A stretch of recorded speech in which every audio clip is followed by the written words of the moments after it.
জুবিন গাৰ্গৰ মৃত্যুৰ ন্যায় বিচাৰি মঙলদৈত বিজেপিৰ বিশাল জনসমদল যাত্ৰা।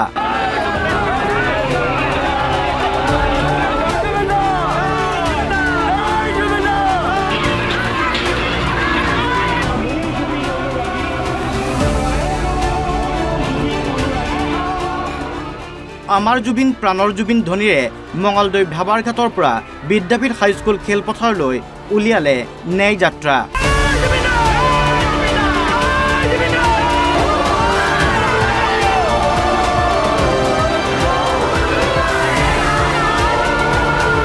জুবিন গাৰ্গৰ ঘটনাক লৈ চৰকাৰখনক খোলঠেকত পেলাবলৈ একাংশই চেষ্টা কৰি আছে বুলি অভিযোগ আনিলে দিলীপ শইকীয়াই।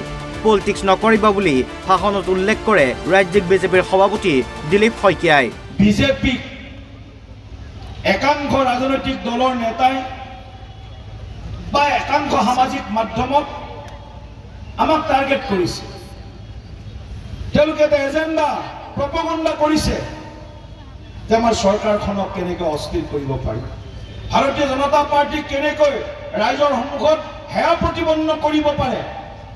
এই পলিটিকেল এজেণ্ডা আমি ধিক্কাৰ দিছোঁ প্ৰথমতে, কাৰণ জুবিন দা ৰাজনীতিৰ বিষয় নহয়। জুবিন দাক লৈ কোনেও ৰাজনীতি কৰিব নোৱাৰে। জুবিন দা ৰাজনীতিৰ বহুত ঊৰ্ধত।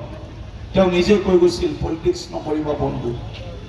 তথাপিও জুবিন দাৰ আহ্বানক কোনোবাই ভৰিৰে নোৱাৰি কেৱল ৰাজনৈতিক ৰুটি হেকাত ২৬ত কেনেকৈ নিৰ্বাচন জিকিব পাৰে তাৰ কেৱল মাত্ৰ লক্ষ্য সন্মুখত ৰাখি একাংশ ৰাজনৈতিক দলে এইকেইদিন বিজেপিৰ বিৰুদ্ধে চৰকাৰখনৰ বিৰুদ্ধে যিবিলাক কথা কৈছে তাকো আমি তীব্ৰ নিন্দা কৰিছোঁ।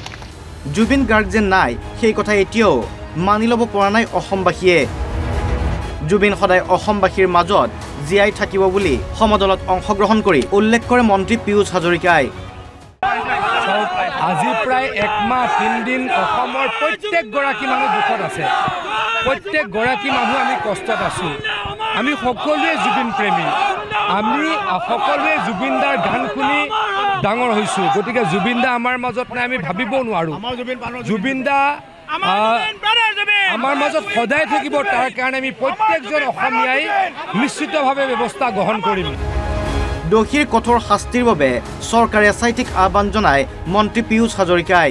আমি চৰকাৰক আহ্বান জনাম বা এছআইটিক আহ্বান জনাম, ন্যায়পালিকাক আহ্বান জনাম যাতে এই ক্ষেত্ৰত কোনো ধৰণৰ কম্প্ৰমাইজ কৰা নহয়।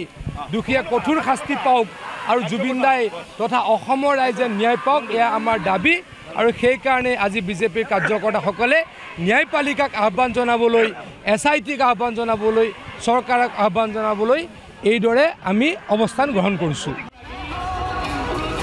জুবিনৰ মৃত্যুত ন্যায় বিচাৰি বিজেপিয়ে ৰাজ্যজুৰি আৰম্ভ কৰিছে মই জুবিন অনুৰাগী আমিও জুবিন অনুৰাগী কাৰ্যসূচী।